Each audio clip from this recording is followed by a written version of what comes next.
Big Boss Malayalam season 7 live അപ്ഡേറ്റിലേക്ക് പോവാം. അല്ല, പ്രൊമോ അപ്ഡേറ്റിലേക്ക് പോവാം.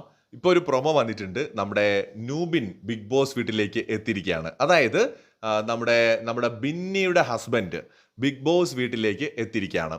ഇൻട്രസ്റ്റിംഗ് ആയിട്ടുള്ള കാര്യം, മൂപ്പര് തിരിച്ചു പോവില്ലെന്നേ. നമുക്ക് അറിയാൻ പറ്റുന്ന അനുസരിച്ച് പുള്ളി അവിടെ തന്നെ കാണും. കാരണം ബിന്നിക്ക് ഒരു പവർ കിട്ടിയിട്ടുണ്ടല്ലോ ഒരു ടാസ്കിലൂടെ. ഫാമിലി വന്നാൽ ഒരാഴ്ച അവിടെ നിൽക്കാനുള്ള പവർ. ആ പവർ ഉപയോഗിച്ച് ബിന്നിയുടെ ഹസ്ബൻഡ് ബിഗ് ബോസ് വീട്ടിൽ തന്നെ കുറച്ച് ദിവസങ്ങളോ അല്ലെങ്കിൽ ഒരു ദിവസമോ ഒക്കെ നിൽക്കാനുള്ള സാധ്യതയൊക്കെ കാണുന്നുണ്ട്. ഭയങ്കര റൊമാൻറ്റിക് ആയിട്ടുള്ള ഒരു ബാക്ക്ഗ്രൗണ്ടിൽ ഭയങ്കര രസമായിട്ടുള്ള ഒരു പ്രൊമോയാണ് വന്നിരിക്കുന്നത്. കൊള്ളാം. നല്ലൊരു എൻട്രി തന്നെയാണ്. നല്ല ചിരിച്ചുകൊണ്ട് ഭയങ്കര പോസിറ്റീവ് ആയിട്ടുള്ള ഒരു എൻട്രിയാണ്. റൂബിൻ വരുന്നതും മറ്റേ സിനിമ സ്റ്റൈലിൽ നമ്മുടെ ബിന്നി ഓടി വരുന്നതും ഒക്കെ ഇത് റിയൽ ആണല്ലോ, സിനിമയല്ല. ബട്ട് ആ ഒരു രംഗങ്ങളൊക്കെ തന്നെ ഒരു സിനിമാറ്റിക് ആയിട്ടുള്ള ഭയങ്കര രസകരമായിട്ടുള്ള ഒരു പ്രൊമോയാണ് വന്നിരിക്കുന്നത്. ബാക്കിയൊക്കെ നമുക്ക് ലൈവ് അപ്ഡേറ്റുകളുമായിട്ട് വരാം. ബൈ.